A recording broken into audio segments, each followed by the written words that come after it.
What's going down, folks? It's your boy C23 back on the sticks once again with another Madden 17 franchise video for you guys. But before we dive into the video, I just want to say that it's really dope that a lot of you guys are contributing suggestions for me to build my squad, and it's really crazy how like-minded a lot of us are as far as player selections go, because earlier today I had the game loaded up, controller in hand, I was ready to make a transaction. I just so happened to look down at my phone to check the comments, and somebody posted the exact same move that I was already about to make and record to show you guys. That's just crazy. But anyways, folks, we have a little bit of GM business to attend to before we get into the gameplay. I asked you guys back in an older video what your thoughts were on Ricardo Allen and me keeping him on board to develop him at free safety, and almost 100% of you guys were in favor of the move. So what we're going to do is we're going to try to lock him up long term here and then work to develop him over the next few seasons. And if it doesn't work out, it's really not that big of a deal because he's coming in so cheap. So of course he agrees to terms here, saying that the offer is perfect and he can't wait until next year.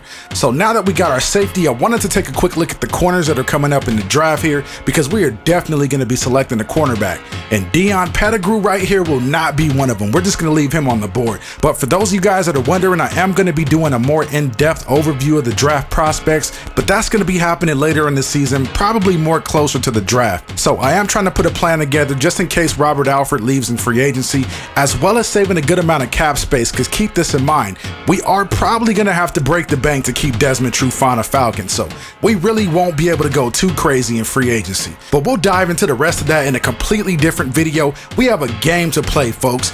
This week's opponent is none other than the Green Bay Packers. Aaron Rodgers, Jordy Nelson, and those guys are in the building. So this one should be pretty interesting, folks. Now, getting into the gameplay, Matt Ryan comes out in a 5-wide set, trying to be aggressive, connecting with Sanu right there on the first play of the game for a completion, bringing up 2nd and 1, a quick strike over to the left side to Freeman, trying to come out and keep the defense on their heels a bit. Bringing up a 3rd and 6 now. Tammy makes the grab, but then willingly goes to the ground for no reason. That makes no sense. So on 4th and 1, I gotta go for it. We want to be aggressive. We want to push the tempo here. So the next play is a pass to Julio Jones, who had it for a second but can't find a way to come down with it. So now we're looking at a 2nd and 10, going to the ground game with Devontae Freeman, and he's able to push the pile ahead a little bit, picking up 3 or 4 on the play. So on 3rd and 6 now, Matty Ice taking the snap and throws the ball in the backfield to Freeman. That was a horrible decision right there. I'm not sure why I threw that, but I'm going for it on 4th and 7, throwing it up top to Julio Jones. He makes the catch in stride for an easy touchdown right there,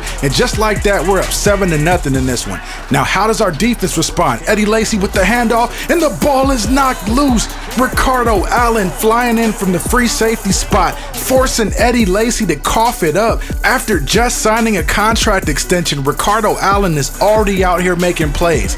So on my next drive, we come out firing. Sanu with the catch right there and setting us up at the 14-yard line. Matty Ice in the gun, going to Julio Jones for yet another touchdown, and just like that, Julio has scored twice in the first quarter. Getting back on defense now, Rodgers in the gun, and Vic Beasley is able to get there and bring him down for the sack. Look at Vic working on the left tackle, beating him to get to Rodgers, bringing him down right there. That's exactly what we need from Beasley this season, folks. Now the Packers have 3rd and long here. Rodgers just gets rid of it, dumps it off to Lacy, and he pretty much goes nowhere with it. So on my next drive, we hand the ball off to Freeman right there, and he's able to pick up a decent gain on the ground for about 6 or 7 yards. Bringing up 2nd and 3 now, dumping it off to Freeman for the screen, and he gets another solid pickup right there. Moving the chains now, 1st and 10, Matt Ryan gets sacked. He held on to the ball a little bit too long and the pocket closed up on him. So a couple plays later on 3rd and 7, Sanu makes the catch, but he's just shy of the 1st down. So of course I'm going for it here. 4th and 1, QB keeper. Ryan's able to sneak it and pick up the 1st down, which sets up the easy run by Devontae Freeman, but it wouldn't have been possible without the newly re-signed fullback Patrick DeMarco clearing the way right there. And once again, props to all of you guys who talked me into re-signing DeMarco. You guys definitely made the right call. Now getting back to the gameplay after the Jordy Nelson reception there, it's a 2nd and 1. Rodgers hands off to Lacy, and he just barely picks up the 1st down. So they're still looking to pound the rock, handing it off to Starks, and he has a pretty decent game right there on the ground, setting up a 3rd and 7 now. The screenplay goes to Lacy, but look at Jalen Collins right there pushing him out of bounds. That play was made by Collins all the way. So we're able to hold him to 3 on that drive, and our defense gets a win. Bringing up our next offensive possession, Ryan throws it up to Sanu, but it's deflected and picked off by Clinton Dix. We had so much momentum rolling right there. We did not need that interception.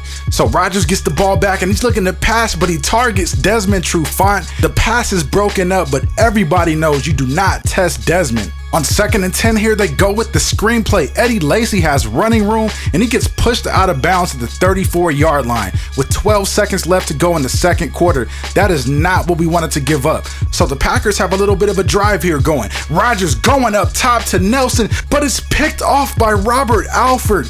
Somehow Robert Alford was able to corral the ball with one hand, keep his balance on the ground, and roll over, keeping the ball from hitting the ground. I don't know how he made that play, but that was a spectacular play.